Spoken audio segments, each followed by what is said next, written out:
Zee TV ప్రేక్షకులకు నమస్తే. నేను స్వప్న, జర్నలిస్ట్. జైభీం న్యూస్ పేపర్లో వచ్చినటువంటి ఒక వార్తను చూద్దాం. నకిలీ పత్రాలతో నాణ్యమైన కబ్జా, భూ కబ్జాలకు బంధువులెవరు? బట్టుపల్లి శివారులో సర్వే నెంబర్ 54/B కబ్జాల పాలవుతుంది. అంతు చిక్కని అన్యాయపు కబ్జా, చనిపోయిన మనిషి పేరుతో తప్పుడు భూ రిజిస్ట్రేషన్, డాక్యుమెంట్ నెంబర్ 460/2009. కబ్జాదారులు హవా కొనసాగింపు కోసం కాలు దువ్వుతున్నారు. భూ కబ్జా నేర చరిత్రకారులే భయంకరమైన కబ్జాలు చేస్తున్నారు. పేద రెడ్డిల భూమిని పలుకుబడున్నోడు కబ్జా చేస్తున్నాడు. తప్పుడు ధృవపత్రాలతో పట్టా భూమిని లాక్కుంటున్నారు. సిపి సార్ కరుణించాలి, భూ కబ్జాదారుల భరతం పట్టాలి. ఉమ్మడి వరంగల్ జిల్లాలో భూ కబ్జాదారులు రెచ్చిపోతున్నారు. కొన్ని ప్రాంతాల్లోనైతే ఎన్నికల కోడ్ నియమాలను పట్టించుకోకుండా తప్పుడు పత్రాలను చలామణిగా కొనసాగిస్తూ యథేచ్ఛగా కబ్జాలు కొనసాగిస్తున్నారు. కరుడుగట్టిన కబ్జాలపై పోలీసు అధికారులు ఉక్కుపాదం మోపుతున్నప్పటికీ కబ్జాల పరంపర సాఫీగా కొనసాగుతూనే ఉంది. భూ కబ్జాల వెనుక అన్ని పార్టీల రాజకీయ నాయకుల పలుకుబడిని కబ్జాదారులు ఉపయోగించుకుంటున్నట్లు కబ్జాల తీరు స్పష్టం చేస్తుంది. ఇంతకుముందు భూ కబ్జాదారులు కబ్జాలకు పాల్పడాలంటే గజగజ వణికే పరిస్థితులను కల్లారా వీక్షించాం. ఉమ్మడి వరంగల్ పోలీస్ చరిత్రలో 386 సెక్షన్ను గత పోలీస్ కమిషనర్ ఏవి రంగనాథ్ ఉమ్మడి వరంగల్ జిల్లా వ్యాప్తంగా ప్రవేశపెట్టి కబ్జాదారుల భరతం పట్టి జైలుకు పంపించిన దాఖలాలను కోకొల్లం చూశాం. సామాన్య ప్రజల భూములను కబ్జాలు నిర్వహిస్తూ మున్సిపల్, రెవెన్యూ, పోలీస్ శాఖలను తప్పుదోవ పట్టించడం భూ కబ్జాదారులకు అలవాటుగా, ఆనవాయితీగా మారిపోయిందని చెప్పాలి. పవరున్నోడిదే రాజ్యం, పలుకుబడున్నోడిదే కబ్జా అంటూ నిర్వహించబడుతున్న భూ కబ్జాలపై ఉమ్మడి వరంగల్ జిల్లా వ్యాప్తంగా అంతంత మాత్రపు చర్యలే కొనసాగుతున్నాయి. దానికి తోడు రాజకీయ పలుకుబడి పెరుగుతున్నందున భూ కబ్జాదారులకు కబ్జాలు చేయడం సునాయాసమవుతుంది. సామాన్య పట్టదారుల గోడు పట్టించుకునే నాదులే లేకుండా పోతున్నారనడంలో అతిశయోక్తి లేదు. ఇదిలా ఉండగా కాజీపేట మండలంలోని బట్టుపల్లి గ్రామ శివారులో గల సర్వే నెంబర్ 54/B విస్తీర్ణము 1 ఎకరం 1.36 గుంటల ఇనుగాల రామ్రెడ్డి, ఇనుగాల నర్సిరెడ్డిల భూమిని దౌర్జన్యంగా కబ్జా చేసే ప్రయత్నం చేస్తున్నారని నర్సిరెడ్డి కుమారులు ఇనుగాల లింగారెడ్డి, అతని సోదరులు వాపోతున్నారు.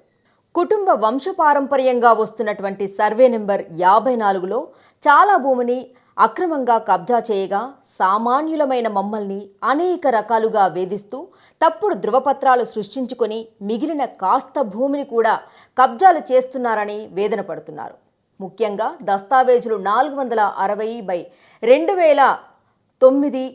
740/2012, 1374/2013తో పాటు B/44, 20/2011ల ఆధారంగా చనిపోయిన వ్యక్తి అయినటువంటి ఇనుగాల రామ్రెడ్డి మరణ ధృవపత్రము మీ సేవా నెంబరు 69790221 11వ తేదీ 9వ నెల 1975ను బ్రతుకున్నట్లుగా చిత్రీకరించి దస్తావేజు 460/2009లో చనిపోయిన వెంకట్రామరెడ్డి పేరు మీద 0.36 గుంటల భూమిని రిజిస్ట్రేషన్ చేయించుకొని తప్పుడు ధృవపత్రాలను సిద్ధపరుచుకొని భూ కబ్జా చేయుటకు అక్రమంగా చొరబడుతున్నారని నర్సిరెడ్డి కుమారులు ఆవేదన చెందుతున్నారు.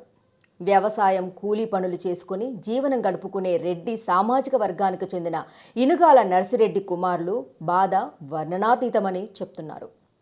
బజ్జూరి పూర్ణచందర్ అను వ్యక్తి రాజకీయ పలుకుబడి ఉపయోగిస్తూ భూ కబ్జాలకు పాల్పడుతున్నాడని ఇనుగాల లింగారెడ్డి, అతని సోదరులు ఆరోపిస్తున్నారు. ఇంత జబర్దస్తా, చనిపోయిన వ్యక్తి పేరు మీద బతికున్నట్లు రిజిస్ట్రేషన్ డాక్యుమెంట్లు చేయించుకొని కబ్జాకు పూనుకోవడం కరుడుగట్టిన నేరగాళ్ల కన్నా భయంకరమైనదని లింగారెడ్డి అంటున్నాడు. సీఎం రేవంత్ రెడ్డి, రెవెన్యూ మంత్రి శ్రీనివాస్ రెడ్డి, జిల్లా కలెక్టర్, వరంగల్ పోలీస్ కమిషనర్ చొరవ తీసుకొని బక్కపలసనోళ్లమైన మాకు మా భూమికి రక్షణ కల్పించి తగిన న్యాయం చేయాలని వేడుకుంటున్నారు. తెలంగాణ రాష్ట్ర వ్యాప్తంగా కాంగ్రెస్ ప్రభుత్వం ఏర్పడ్డాక ప్రజాపాలనతో రాష్ట్ర ప్రజలందరి సమస్యలు పరిష్కారం అవుతుండగా మాకు మాత్రం తీవ్రమైన అన్యాయం జరుగుతుందని ఆందోళన చెందుతున్నారు. రాజకీయ ఒత్తిళ్లు లేకుండా పోలీసు అధికారులు ఇరు వర్గాల దస్తావేజులను, ధృవపత్రాలను, వంశ పారంపర్య పహాణి రికార్డులను పరిశీలించి తప్పుడు పత్రాలతో భూములు కబ్జా చేస్తున్న వాళ్లపై కఠినమైన చర్యలు తీసుకొని తగిన న్యాయం చేయాలని ప్రభుత్వ పెద్దలను లింగారెడ్డి అతని సోదరులు వేడుకుంటున్నారు.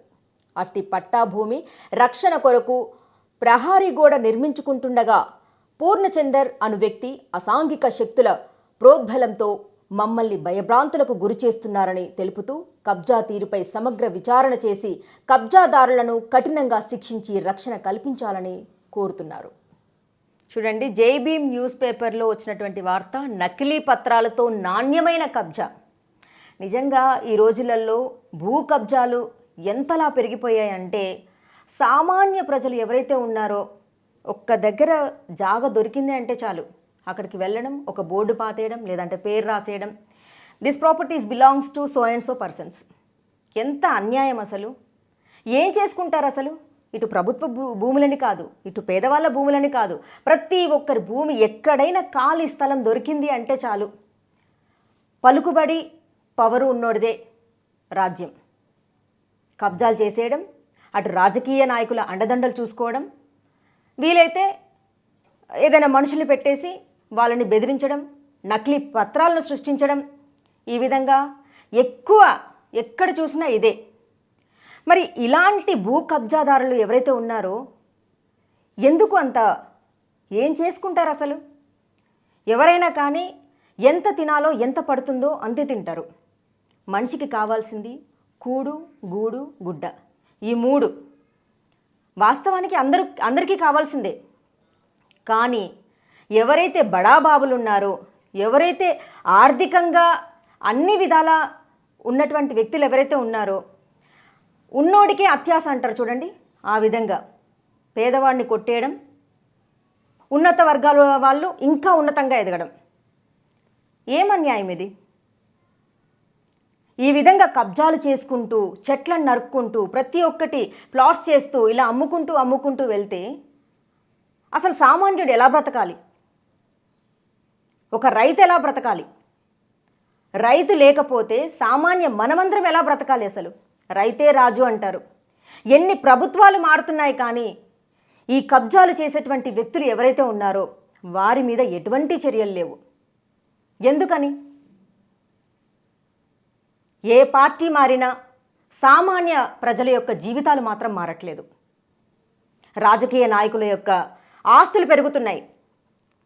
పార్టీలోకి రాకముందు ఎంత ఆస్తుంది, పార్టీలోకి వచ్చిన తర్వాత ఎన్ని ఆస్తులు కూడబెట్టుకుంటున్నారు, ఎన్ని భూములు కూడబెట్టుకుంటున్నారు, ఏం చేసుకుంటారు భూములన్నీ? న్యాయంగా కష్టపడి సంపాదించుకున్న వ్యక్తులు ఎవరైతే ఉన్నారో వాళ్ళ పొట్టను కొట్టి వాళ్ళ భూములు కబ్జా చేసి ఏం సాధిస్తారు? అంటే జీవితకాలం మనిషి ఎన్నేళ్ళు బ్రతుకుతారు అసలు? ఇప్పుడు మనకి కరోనా వచ్చిన దగ్గర నుంచి కూడా అసలు మనిషి యొక్క జీవితం ఏదైతే ఉందో చాలా తక్కువ, లైఫ్ స్పాన్ చాలా పడిపోయింది. ఒకప్పుడు 100 ఏళ్ళు, 120 ఏళ్ళు ఈ విధంగా ఉండేది. ఇప్పుడు కనీసం చిన్న పిల్లలు హార్ట్ అటాక్లతోటి, అసలు బయటికి వెళ్ళిన మనిషి ఇంటికి వస్తాడో రాడో కూడా మనకు తెలియదు. అంతలా ప్రాణాలన్నీ కూడా గాలిలో సునాయాసంగా కలిసిపోతున్నాయి. మరి ఎందుకు ఇంతలా ఒక సామాన్య మానవుడు కష్టపడి సంపాదించుకున్నటువంటి భూమిని ఈ పలుకుబడితోటి, పవర్ తోటి ఈ విధంగా కబ్జాలు చేస్తే ఏమొస్తుంది?